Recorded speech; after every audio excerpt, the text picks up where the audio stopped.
question. From Regina Capel. After 9 years of this NDP Liberal Prime Minister, Canadians are worse off. The effects of his deficits, his inflation, and his carbon tax hikes have been devastating. A new report by the Angus Reid Institute says that a majority of Canadians are struggling just to be able to buy food. And of course, that's even worse for low-income households, with 2/3 of those Canadians saying they can't even afford to feed their families. Yeah. One way to lower food prices would be to axe the carbon tax on the farmer who grows the food, the trucker who ships the food, and the grocer who sells the food. The Prime Minister could do that today. Yeah. Will he show some compassion, lower food prices, and just axe the tax?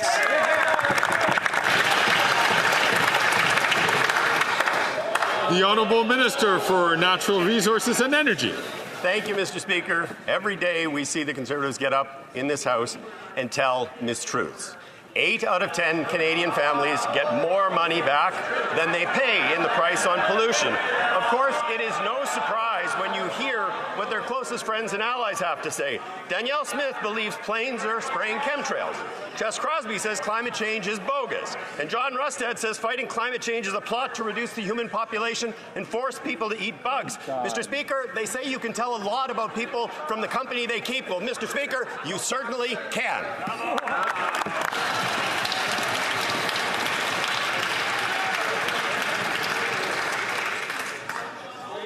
Although the Honourable Minister did not make reference to a particular member, I encourage all members, please, to skate further away from the line, especially in regards to using that word. The Honourable Member.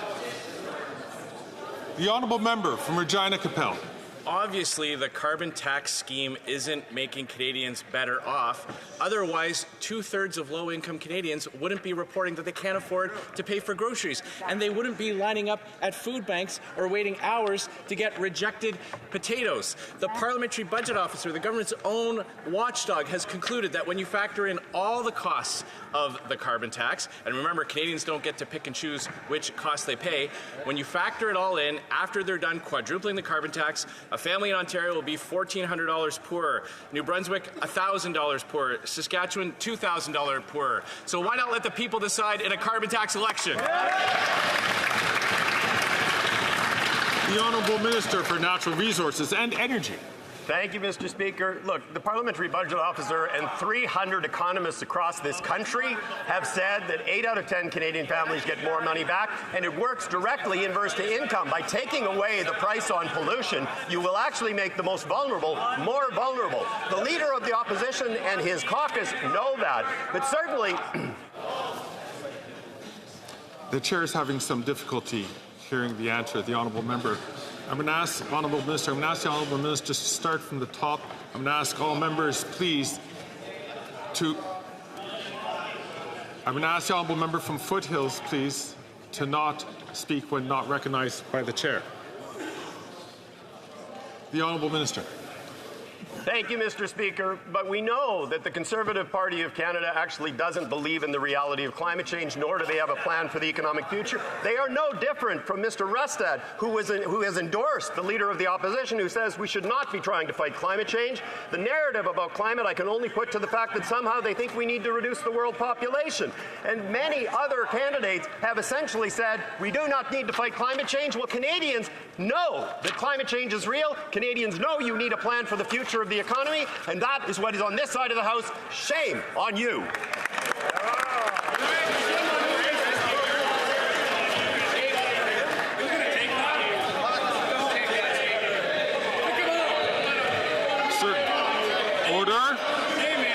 Order. I can take some slings and arrows, but I'm certain the Honourable Member wasn't referring to the Speaker. The Honourable Member from Dauphin, Swan River, Neepawa. Mr. Speaker, after 9 years of NDP Liberals, taxes are up, costs are up, crime is up, and time is up. That's right. I recently visited a local food bank in Dauphin, Manitoba, where the volunteers told me they can't keep up with the increased demand.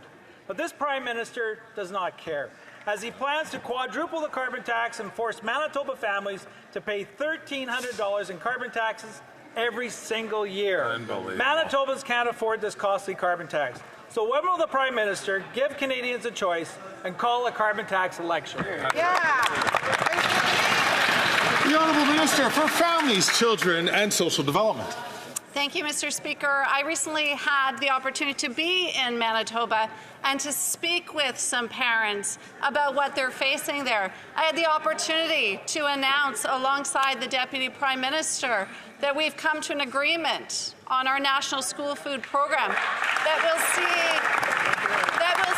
this school year, Mr. Speaker, over 19,000 more children receive food at school, over a $17 million commitment over 3 years. That's what we do on this side of the House to ensure that families are supported, Mr. Speaker.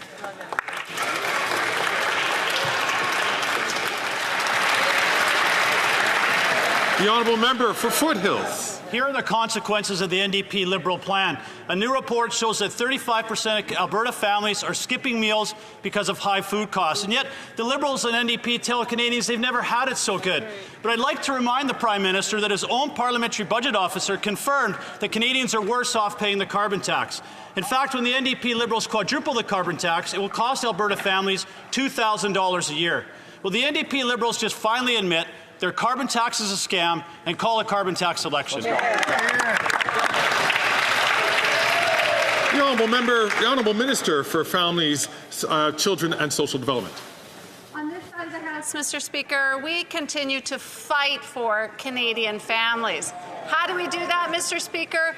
One way is the Canada Child Benefit, Mr. Speaker. Families with children under the age of 6 can receive almost $7,800 each and every year per child, Mr. Speaker. This is tangible support that arrives each and every month to help families afford the basics or whatever their child needs. This is how we fight on this side for Canadian families, Mr. Speaker.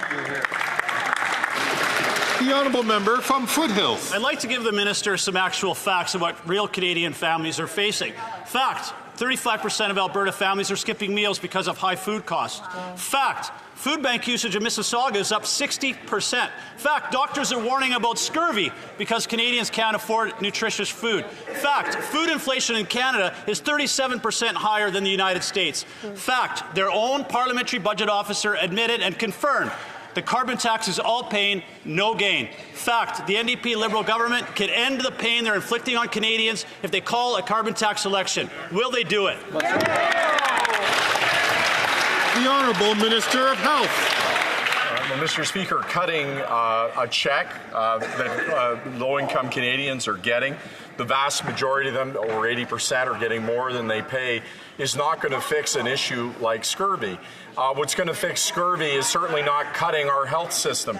It's not getting rid of diabetes medication or getting rid of free dental care. It's not attacking the foundations of our health system, just as we're working with provinces and territories on solutions. Mr. Speaker, what is going to get it done in a time of global uncertainty is collaboration and working together, not nonsense slogans. Hear, hear.